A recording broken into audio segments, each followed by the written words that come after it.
So I managed to catch up and watch the fight between Takashi Uchiyama and Oliver Flores. And Uchiyama, I mean, he looked pretty much like vintage Uchiyama, man. He was everything was there. The power was there. The heavy-handedness that he's always had was there. The technique, the defense was there, and he pretty much brutalized Oliver Flores. Stopped him in the third round. And I mean, it was just it was classic Uchiyama. If you ever watch the guy fight, you pretty much know what you're expecting. You know, you're expecting a guy with heavy hands, both in the left and the right hand. Especially the right hand, though. The right hand is a major monster shot for him.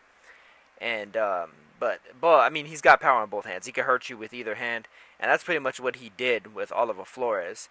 Um, I made a video a couple days ago talking about Nicholas Walters. He's got thrown in the Shark Tank, and to me, based on this, if I know that there's supposedly there's rumors going around that Walters might be able to get out of his top rank contract, maybe joining up with Heyman, but that's all speculation. But if he does happen to stay with Top Rank, I don't think that Top Rank is going to make a fight between Walters and Uchiyama, even though Walters is the top contender for that belt, for that WBA belt.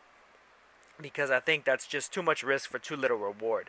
Not only necessarily in the sense of Walters, but in the sense of Top Rank as a company. Unless they could get options on Uchiyama, which I really doubt would happen. I really don't see that happening. You rarely see fighters really get optioned on from Japan, from American promotional outfits, because it would cost too much. Because guys like Tekken Promotions and Ohashi Promotions have enough money to promote these guys in Japan and get them paid like a motherfucker. Paid just as well as any American-based fighter, pretty much. So that's probably not going to happen. Uchiyama is way too dangerous. If Uchiyama and Walters were to fight tomorrow, I'd favor Uchiyama, and I'd favor him by knockout, actually. I think it would be a great fight. I think Walters would definitely be in the fight, but I couldn't see him beating Uchiyama. So, I mean, if anything, I'd say Walters would probably go another way, probably fight.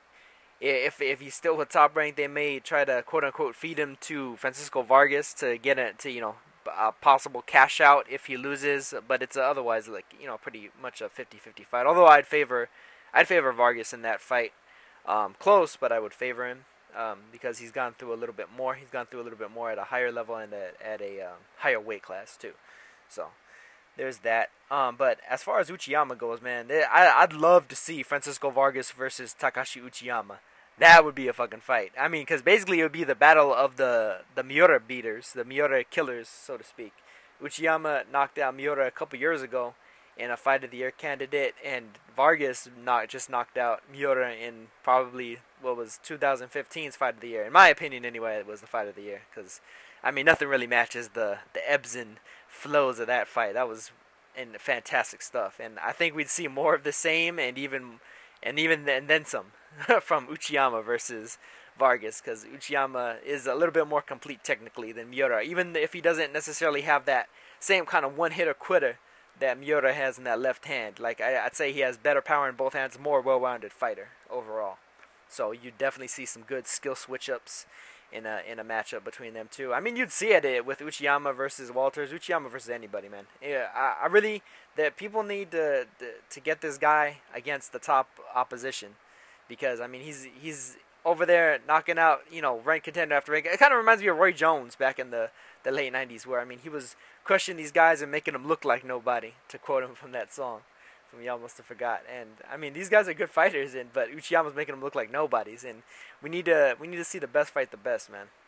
Unfortunately, at 130, that doesn't quite happen as much as say like 112 or 115.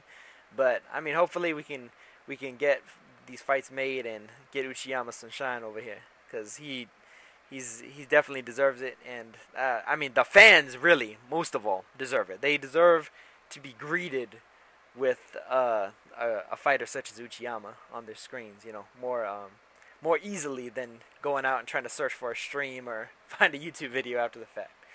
But that's basically it, man. Peace.